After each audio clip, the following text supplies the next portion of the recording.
spined him.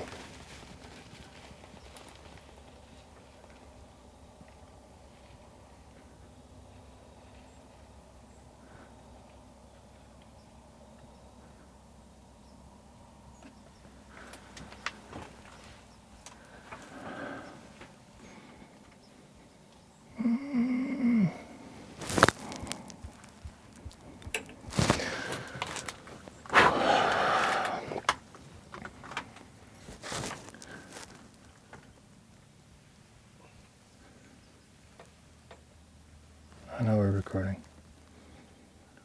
We're just gonna have to give it a minute.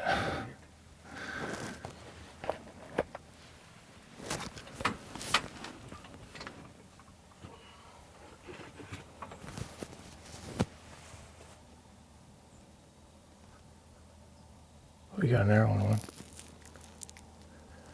I know that for a fact.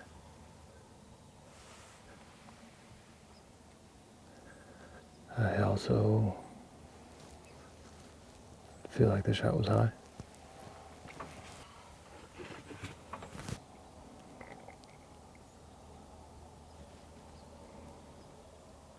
We'll watch it back for sure. I mean, we ain't doing anything for a while, but we'll probably try and watch it back here in the blind. And then my guess is we'll put out some calls, wait till it's dark, back out. I can't believe I just got drawn without spooking the deer and then shot high.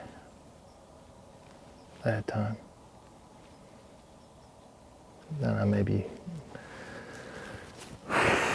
be being hard on myself right now. Like but it didn't feel like the best shot in the world, that's for darn sure. It just didn't. I don't think he went very far. I think he's probably about 100 yards out, bedded down. What do you think, Michael? I mean, you think he's dead? I mean, I was looking to the viewfinder, but I'm pretty sure that was a decent shot. Okay, well, maybe there's a slight chance I heard him crash out there. I did hear a crash. Okay, so maybe I'm being really hard. I'm really critical of myself. Super excited right now. Okay. I'm really critical. I mean, the last thing I want to do, and I've done it. I put an arrow through a pin cushion. I was one of the pin cushioners before the executioner and Mr. Wade Middleton came in and took that deer. It didn't feel like the perfect shot, and maybe that's why I'm bummed.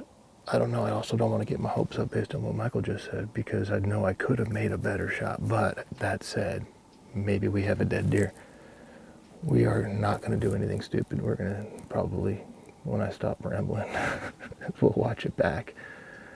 And we'll let everybody know we threw an arrow at what looked to be a good mature buck. Hey, he wasn't the biggest horned Kansas deer I've ever seen in my life, but that is the biggest horned Kansas deer that's let me get drawn back on him. So I'm happy with that if we can harvest him.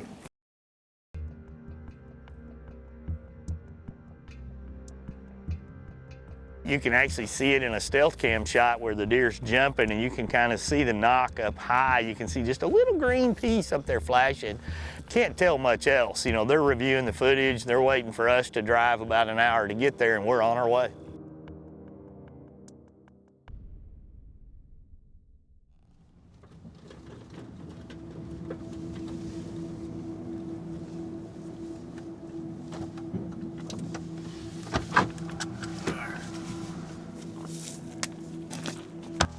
Morale?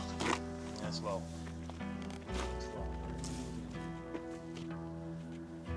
When I first saw the footage sitting out there in the cornfield and I looked at it, I mean, you know, we're looking at it on a small camera screen.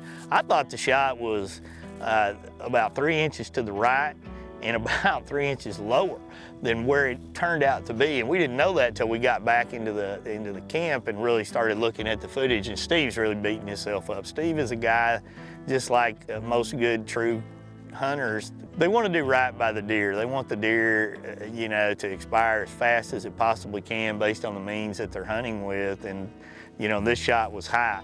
And, you know, I thought it had a chance to have gotten in the lungs, but as we looked more and more, there was no way. This was a deer shot strictly in the backstrap. This is a deer, in my opinion, 98, 99% chance to live and be out chasing does. And again, somebody else will probably harvest him, hope we get an ending to that story, but you know, it was a tough ending, but the positive side of it, I mean, it was a pretty well belief that this deer was going to be okay. I talk a lot about making myself wait and be patient, and I was up until that point where I decided that I would take the shot, and then I rushed it, I guess. Whatever I did, I screwed it up. And there's a lot of talk right now about how that deer's living, that I got the loin, I got below the spine and above the vitals, and all I'm doing is tenderizing the stuff that we like to consume from these guys. And I honestly can only hope that that's the case. I got one more sit. I'm gonna go sit in the same spot and hope against hope he comes in and that I can do him right. And that he is still living and that he will live even if I don't see him tonight. His buck the night before in hopes that he returns. I'm paying a price. This is my penance. I figured that the chances of a deer coming by tonight were slim. I figured the chances of the deer I shot at and hit high last night coming by were far less than slim. But I did not figure that I was going to get a lesson in agriculture tonight. I did this.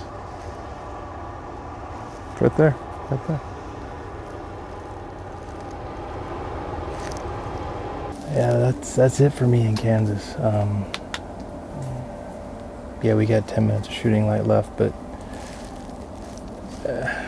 I'm not even gonna say it's my luck. I mean, I made my own luck last night, but we've had multiple combines work in the field just off to our left. It basically rendered our presence here just null and void. I mean, I didn't expect much, and I definitely didn't expect that.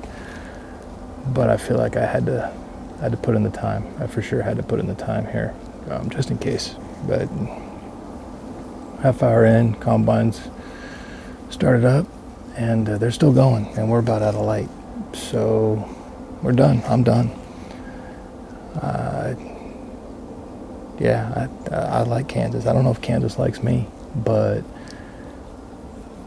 I'm looking forward to coming back. But that's it. Hopefully somebody else had some luck tonight. I got to get out a day earlier than most, so they've got a couple more opportunities at getting a deer on the ground. I didn't get it done, but there's always next year, and I'm really hoping that we get some field cam pics of that deer I hit last night, and that we see he's living and doing what deer do in the rut here in a week or two. So that's all, folks.